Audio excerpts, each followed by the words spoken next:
Hey, everyone out there. Thank you so much for tuning into another Addicted Fishing podcast. Today's an exciting one because it's the Super Bowl of salmon fishing coming up, dude. That's what we always have dubbed it because it really kind of is. It is 100%. It's such a massive area down there, and we're talking Astoria, Oregon, guys, the Buoy 10 fishery. And, yeah, it's going to be epic, I think, this year. I think it'll be good. I think it's going to be really good. Yeah. So today's episode, we're going to just talk about Buoy 10 prep. And Jason's already got some stuff here right now that he's been prepping because it's going to be his first full season guiding down there at Buoy 10. But yeah, are you excited? I'm super stoked. Super stoked. Yeah, like you said, first full season down there. Last season I spent 23 days down there deckhanding or filming, doing something fishing-wise down there on a boat. So learned a lot from a lot of good fishing guides, and now I'm going to take what I know and take what I learned and go down there and see what I can do. Cool. But yes, we're gonna bring in a special guest here, guys, in 2 minutes. But basically what we're going to be talking about is just all things prep. Everything that you have to do to get ready for Buoy 10, from like rods and reels to line to terminal tackle to all that. We're going to kind of just do a 40 minute discussion on everything that Jason's kind of doing and we're all doing right now to get ready for the Astoria salmon fishing that's coming up. But before we do, we got to bring a special guest in, and Clint's going to bring him in here. And this guy has more experience fishing than me and Jason probably combined, I think. Put together, yeah. Yeah, he is an excellent angler. He's one of our amazing sponsors, Max Lure, and his name is Bob Loomis. And we're calling him in right now. Clint's calling him into the action here. What's going on, dude? Hey. How you doing, man? Doing good. How about you? I'm doing good. I'm a little sad that our little fishing trip got canceled. We're gonna have to connect. Yeah. We're gonna have to connect here sooner than later, dude. Absolutely. Are you gonna try to come down to the Buoy 10 at all and fish? Me and you talked a little bit about maybe trying to do something. Yeah, I'm planning on going down. Planning on coming down probably around the 25th, somewhere right about the time when they kick that thing back over to everything. Oh, towards the end. Yeah. Okay. Yep. Wow, well, yeah. Let me know, because that's what we're talking about today, Paul. We're going to talk about Buoy 10 prep, but we wanted to get you in here for just 15 minutes to just cover some Max stuff, because I think there's a lot of lures and a lot of things that you guys make that have very good applications in this Buoy 10 fishery, and I know you have a lot of experience down there using it. So, yeah. Let's chat a little bit about, some of the stuff, because me and Jason are going to be covering in this episode all sorts of things from rods and reels to tackle to terminal tackle. But as we told all the listeners here, shout out to Max Lure for being an amazing sponsor of Addicted and sponsoring today's podcast. Yeah. So we brought you in here to talk a little bit about all the different stuff that Max has that, obviously the number one thing that a lot of us are using down there are smile blades. A lot of guys are going to have smile blades on their setups down there in a array of a million different colors. Good Lord, yeah. One of the things I always try to tell people is the 3.5 spinner and the 3.0 spinner blade has become so popular that sometimes I feel like people forget about the smile blade. And absolutely, that thing is deadly. Absolutely deadly. So no, absolutely. And we've got basically a 3.5 spinner, the Salmon Tech spinner. And, it works fantastic, but, I got to tell you, my absolute go-to down there is the Wiggle Hoochie. Wiggle Hoochie on the back of the scent flash flasher is absolute money. Really? So basically, and is the scent flash flasher, is that a rotating flasher? That's a large 360 rotating flasher, correct. And then you're fishing the Wiggle Hoochie, bills behind it. And then what are you doing? You putting like a hoochie back there, or what are you doing? Yeah, no, it's the Wiggle Hoochie itself is, we sell what's called a Wiggle Hoochie bill. Yep. Which is sold separately. And the thing moves like a crankbait in the water. So I've got a large one that I can put 4.5 inch to 6 inch hoochie bodies on. And I'm fishing that thing straight. No bait, no nothing. I will put some scent up in the head, up inside before I send it out. But fishing that thing is absolutely phenomenal. I have to try. I have personally never tried that. I'm gonna have to try. I have used the wiggle hoochie before in kokanee and trout fisheries, and it is deadly. Yep. I mean, the action that thing puts off in the water is pretty ridiculous. Yeah, you run about a 38 to 42 inch leader behind a 360 flasher, and that thing. I'm going to tell you what. I fished it last year the whole time, and just pounded the piss out of the fish. Well, I'm excited to get you down here. Maybe we'll have to, when you come down towards the end of the month, maybe we'll get my boat down there and we'll have to just do a whole day where we just do nothing but fish all the stuff from Max. I think that'd be fun. That would be that'd be a cool video. Yeah. Oh, absolutely. And we make the cha-cha salmon, which I've only fished it a little bit because the damn wiggle hoochie works so well that I quit fishing everything else. And, it worked out great. I have a funny story about that. So I was actually fishing over east with Bob here, guys, on a local lake, and he kept trying to get us to try all these other Max lures, and we were trying a few of them, but dude, that damn rock dancer jig just kept getting him so freaking good. We just we did not want to move away from that thing.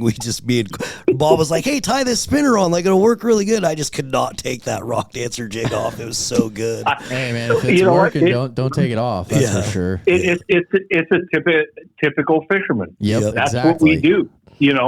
Regardless of working in the industry or trying to test new product or something, as well as I do. When you're pounding fish on something, do you really want to change up? It's hard. It's very difficult. So it's funny. Last year we actually did a couple episodes where when you caught a fish on that lure, you had to switch it to something different. And so that's what I was thinking. Maybe it'd be fun for the Max. Maybe we plan an episode where we go down there and it's just a little challenge where every time we catch a fish, we got to change the lure to something different. That would be cool.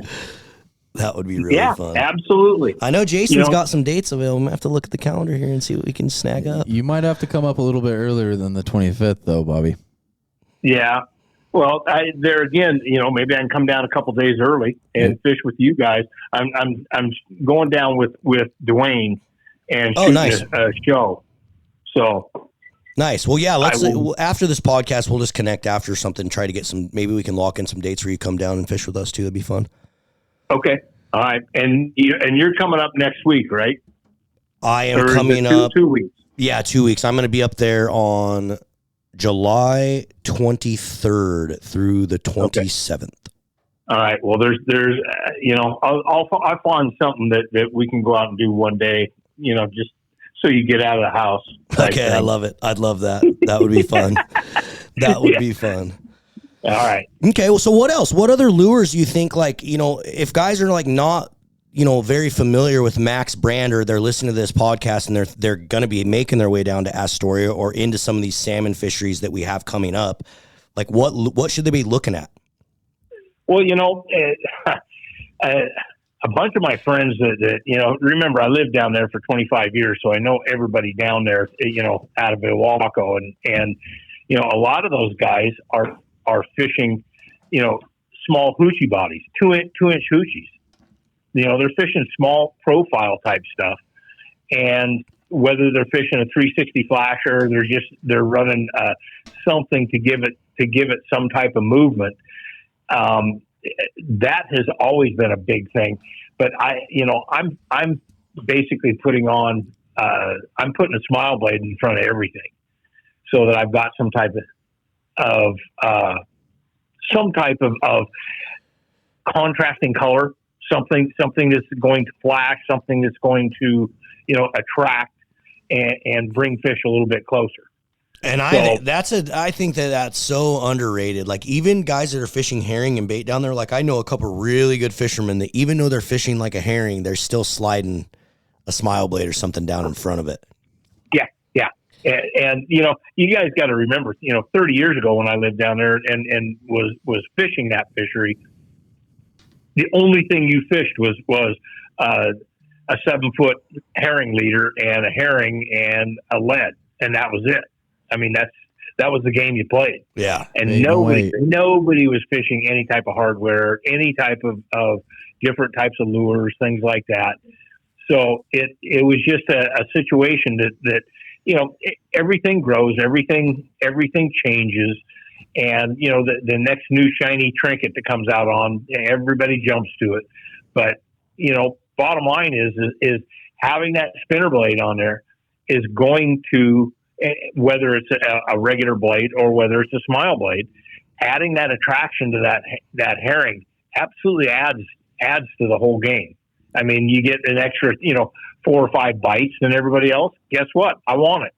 No, absolutely, yeah. And we're looking at the website right now as we're talking to you, so I see that chaw salmon lure. Yeah, that's what I was looking at. Some of that stuff looks deadly. This sledgehammer, what's this all about?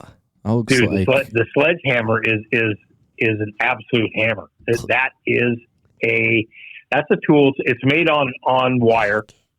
It's got a 5/0 hook, and you've got the large flashlight blade on there.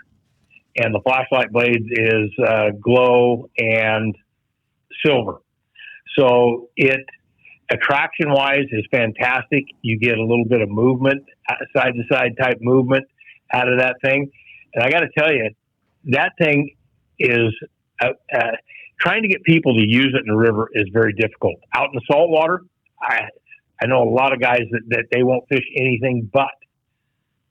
Interesting. So it's a really, really good fishing tool. But like I said, with that 5/0 hook on there, people kind of look at it like, geez, it's kind of big. I don't know. But I got to tell you, trolling it on the bottom for halibut, money.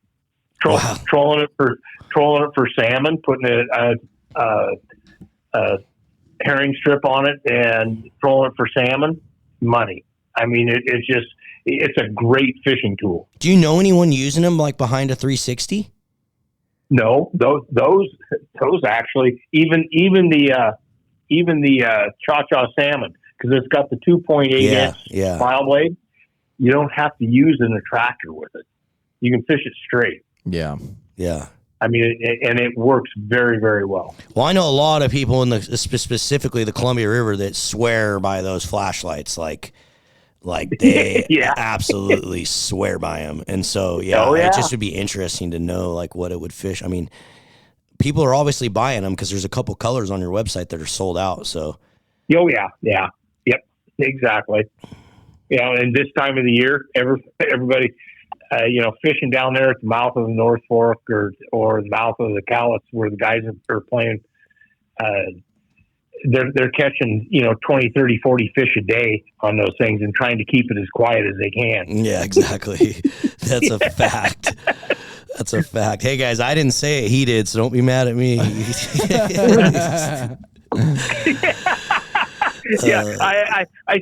send this stuff out to these guys and I want them to play with them. And then they won't tell anybody about it. Yeah, exactly. Right. What the hell? It works so good we can't tell anybody about this. Oh, man, I just smashed them today. I said, did you tell anybody? Shit, no, I'm not going to tell anybody. Oh, yeah. We know all too well about that. Yeah, big time. So talk a little bit about the scent flash flasher, because I feel like, I'm not very familiar with it. And it's, it's basically like a 360 flasher that you can insert scent into. Correct. Yep. It's a two-part flasher. You pop it open. We sell a scent pad along with it, so you can either send it up with your oil or gel, or you can turn around and stack it with tuna with whatever scent that you want to, or hell, you can run herring strips in them. You can run shrimp in it. You can run anything. And it does rotate as in a 360. It does. The one thing I will say is when you've got people on board that are running other 360 flashers, it's a little difficult because you have to run a little bit higher speed because it's a little bit heavier. So to get it to the speed that you want to rotate. Now I'm not talking a lot. I'm talking, like 0.1, 0.2 miles per hour faster in order to get it to rotate to the speed that you want in order to get that 360 to get the rotation that you want. But fishing them side by side, which I've done this numerous times, when you're fishing it and everybody else is fishing the other stuff, instead of catching 50-50, I'm catching, one or two fish less. But you speed it up a little bit, the thing will catch more fish just because of the fact of that scent trail that you're putting out. Yeah, absolutely. Even though it's not giving you the rotation that you want. So you got to fish it just a touch faster than what you generally would. Okay. Yeah, I'm gonna have to give it a try this year. I haven't given it a fair shot because I didn't realize how much it rotates at a 360. I guess it does. Yeah, I'm looking at a video that you guys did right now, actually. Yeah. Oh, look at the scent, dude, bro! Look at the scent trail coming off that freaking and it's thing. It goes around the bait. What in the world? What did you guys put in there to make it do that? Steve made me sent me some chartreuse I was gonna dye that I put in with some of our scent. So kind of a I've good got idea, though. I've got that chartreuse dye in there, so it shows how that scent trail comes out of there. And I'll tell you what, there's guys up out of Nia Bay that are salmon fishing right now that are running 6 downriggers, and they've got 6 of those on. They run all of them with those scent flash paddle flashers. Well, yeah, I mean, we all know how important scent is. I mean, it's a big, big deal. I mean, these fish smell parts per billion, so it can make a big difference. It can make a big difference. Salmon are scent oriented, steelhead or sight oriented, or color, and that putting out that scent is a huge deal. He said it's like a giant chum bucket going down the river. So that's really cool. It works real well. It's like I said, it fishes virtually the same way that any other 360 rotational flasher will work, but you got to speed it up just a touch. Okay, that makes sense. All right, well, sweet. We appreciate you taking some time, dude, to check in with us. It looks like I got some deals, too, that Max is offering, guys. So if you guys want to take advantage of any of these things that Bobby was talking about on this podcast, you guys can head over to Max Lure's website and use the code MaxLureAF. Basically addicted fishing, but MaxLureAF. So use that code on their website. You're going to get 10% off wedding rings, Salmon Tech, Wiggle Hoochies, and flashers, guys. So a lot of the stuff that we just kind of talked about, we didn't touch on wedding rings, obviously, but any of the trout, walleye fishermen, you guys know what the wedding ring is. It's probably one of the most iconic lures ever created. Sure. So yeah, what before we let you bail out of here, what other fisheries are kind of like happening right now that you're seeing a lot of Max products kind of go towards? I know there's obviously some walleye fisheries and trout, but do you have some that people should be excited about? Well, there again, you're talking about, predominantly being in the trout, kokanee, walleye market. All of those fisheries right now are right in the middle of the season. Everybody's out working them over heavy. Really, there's nothing else going on. We don't have sockeye, obviously. Yeah. And, in turn, the sockeye sales kind of went off the map. So, other than I will say, there's a lot of people going to Baker Lake. So that's what I've heard too. Yeah, it's going to be a little bit more crowded. But like Bobby said, guys, the walleye, the trout fisheries, the kokanee fisheries are in full. They're happening right now. They're full tilt, man. Full tilt, and you guys can get out there and get after them. And Max has an array of things you can get on their website and in all the local retailers. One cool thing about Max, guys, all across the entire country, they have very good product placement, so you can find their stuff pretty much everywhere. Literally everywhere. Yeah. So, all right, dude. Well, we'll talk to you here in a couple minutes when we get you on the live stream. But thanks for taking a couple minutes out of your day to join the podcast. We appreciate you, man. You bet. You guys take care. Thank you very much. All right, we'll see you. Cheers, Bobby. Bye. All right, guys. Well, yeah, shout out Bobby Loomis. If you guys didn't know, that guy's a legend. Like a straight up legend in the fishing industry. Like 5,000% legend. He's been doing and creating things and navigating this industry longer than any of us even have been alive. Yeah. Like, maybe not me. I'm starting to turn into an old balls guy. Especially me. But definitely you. Definitely you. So, yeah, shout out Bobby Loomis, guys. He's an awesome dude. I've spent a lot of time with him over the last 2 years and been able to fish with him a lot. And I love the guy. Like, I want to spend more time with him. Every time I hang out with him, I have a blast. And Max is one of our sponsors. So shout out Max Lures, and thanks for sponsoring today's podcast. Yeah. Definitely. I would definitely like the chance to fish with old Bobby there. Yeah. At least a couple times. Yeah, we'll have to get him. Yeah, we'll have to get him down here for sure. Have to get him down here. Sure. Now we're gonna run out of time though. We have to rip. We're gonna fire through this. We're gonna have to rip through. So first, let's just start with rods and reels. Rods and reels. What are you running? 1092 X series troll rods. Yep. And then obviously my low profile cold water counters. Yep. So basically, guys, we're running. Most of us are going to be running the 1092H, which is a 15 to 30. 10.5 foot, or actually no, it's 10 foot 9. Yeah, 10 foot 9.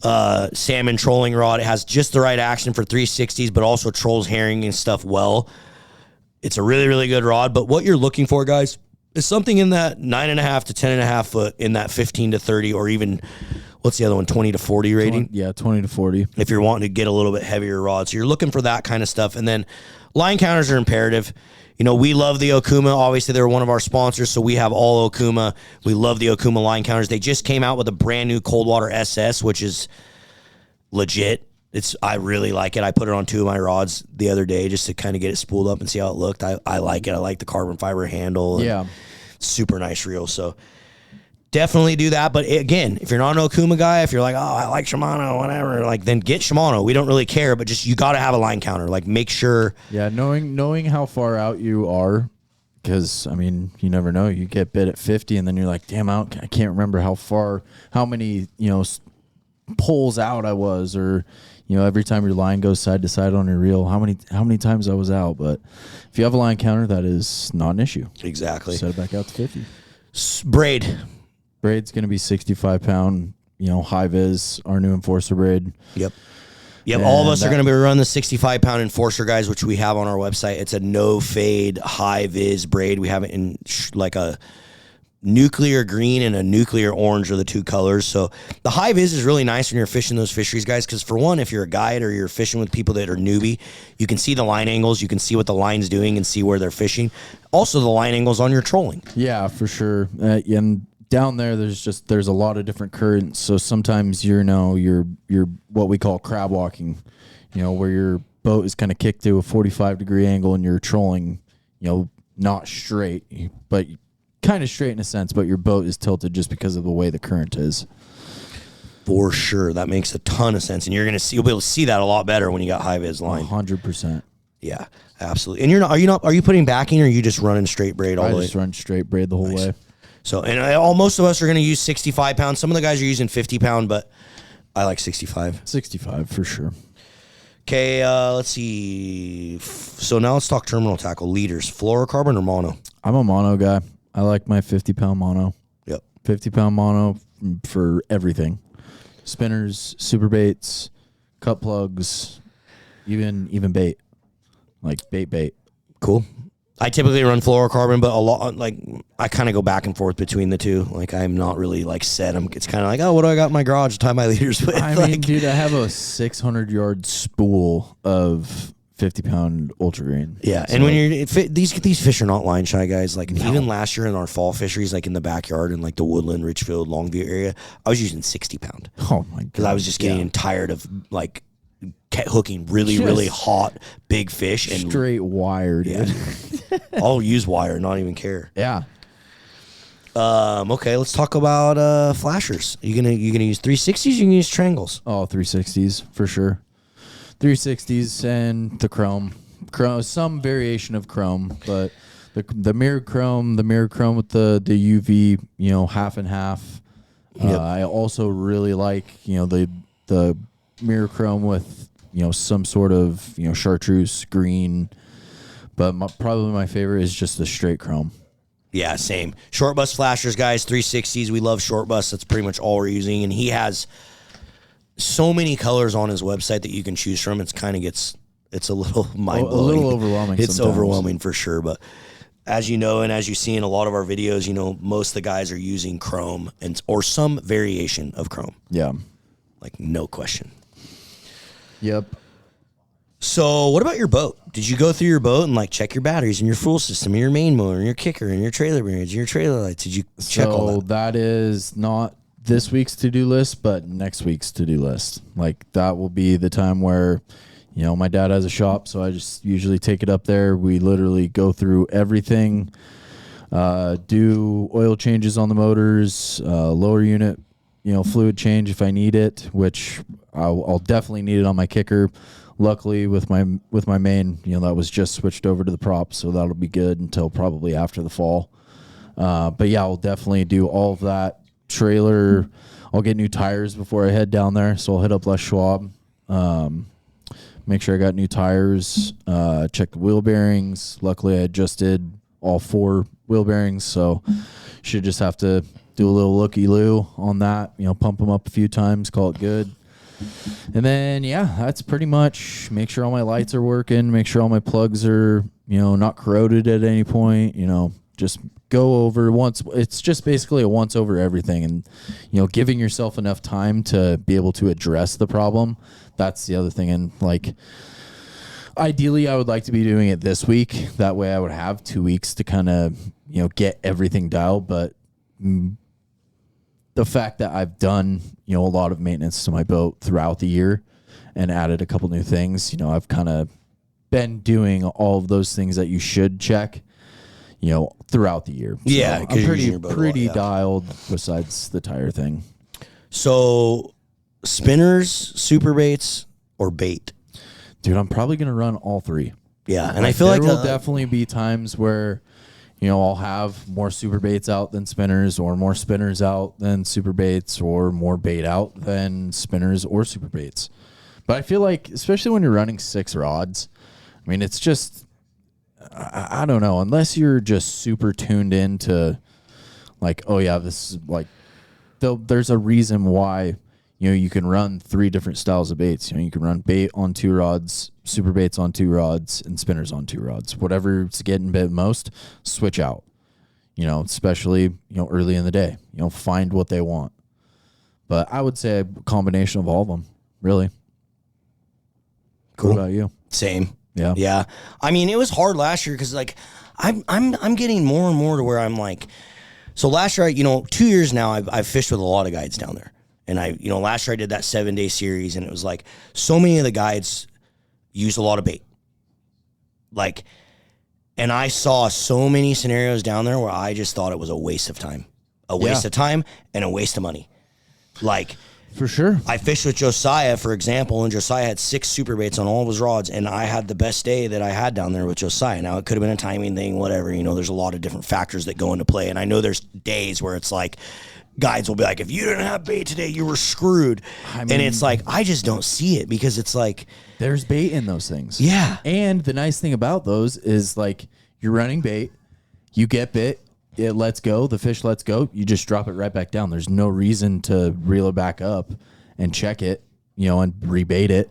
You know it's still going to have bait Exactly. in it, especially if you just rebaited it or something. It's like, and all the guys 360 fishing, like when we were down there with bait, there were so many times where we'd get into these hot bites and they're trying to rebait, and I'm like, what are we doing? Just put a super bait out. Yeah. Like, they're obviously biting a freaking bird that's swimming down there. Yeah. So let's just put something down there that's flashy. Yeah. That you can keep down there. For sure. So what's one thing people always forget? Like right when they get to the ramp, they're like, damn it, I didn't grab X.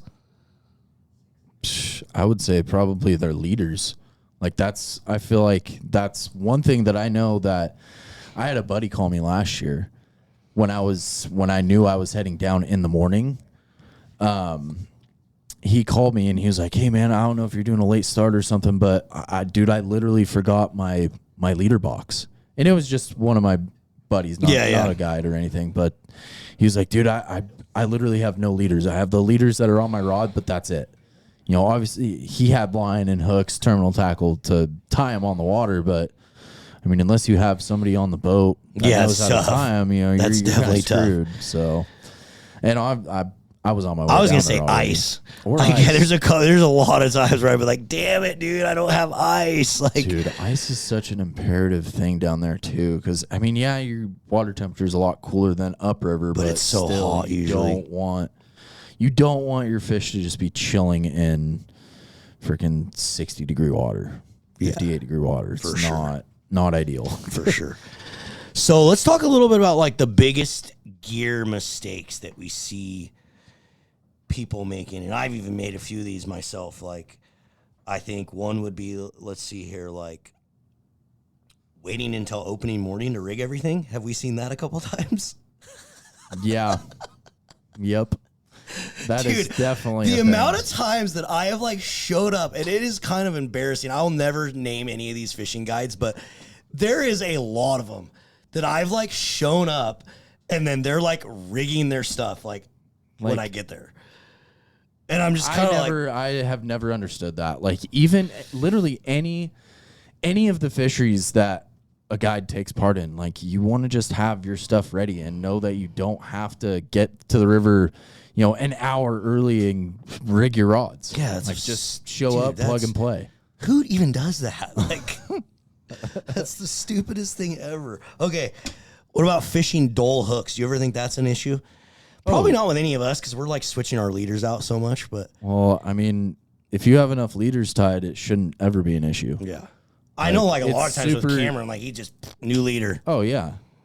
Like, that is definitely going to be a thing. I mean, I have 50 leaders tied up right here that's what it is for. You bend a hook out. And most of the time I'll do one bend back. I'll do a bend back. But only one time. After the second time, it's getting swapped out. Yeah. But, yeah. So what's some other like, gear mistakes that you think people make, like, before they get out there and then they're like, oh my gosh. Yeah, just fishing too small of gear, I think. Like trying to be, sly with your leaders. 20 pound leader. Like, yeah. I would say something like that. I think that's a good one. Like, a lot of people go into these salmon fisheries and they'll be like, oh, I use 25-pound leader. And I'm like, are you Springer fishing or what are you doing here, bud? Yeah, you definitely need to have like heavier duty stuff for sure. And then not going cheap, like a lot of times you can get these like super cheap swivels and these super like garbage, like 1,000-pack Amazon things that are just not good. Yeah. Like I think you definitely don't want to do that. Now there's some stuff that's good. Like some stuff you can find is decent, but you definitely don't want to be chinsing on your, like, last thing you want to do is spend all this money, get there, and then use cheap crap. Dude, yeah, especially swivels and hooks. Like, those are the two things that I would say spend the extra money, buy the brand name, because it can cost you. For sure. Like, it's just the reality of it, dude. Big time reality. Okay, let's do a little lightning round here. You ready? Yeah, let's do it. Okay, one rod you're bringing. 1092H. Same, 1092H. One reel. Cold water counter. Yep, low profile. Okuma low pro cold water. Okay, line. 65-pound high-vis braid. Addicted braid.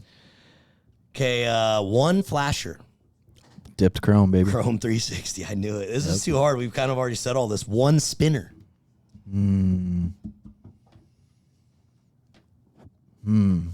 Probably some sort of antifreeze blade. I'm going to go Scooby Snack. Scooby Snack, dude, that's a good one. I'm going to go that one. Okay, one bait. Herring. Anchovy. Gonna go anchovy. Yep. Dude, I did fish a lot of anchovies down there with a couple guys, and it smashed. One tool you will not leave at home when you're fishing Buoy 10. I have something in my mind that I think you're going to say, but I don't know. You think you know what I'm going to say? Yeah. My gaff. I knew it. Stupid, you and Cameron, your stupid gaffs. Dude. Okay. One thing you'd tell a first-time Buoy 10 angler.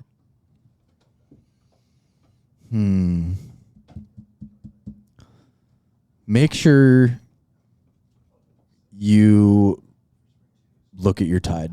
Know the weather. Know your weather, because it can get big out there. Like, that is a big, know your conditions. Big thing. Yes. Yeah, absolutely.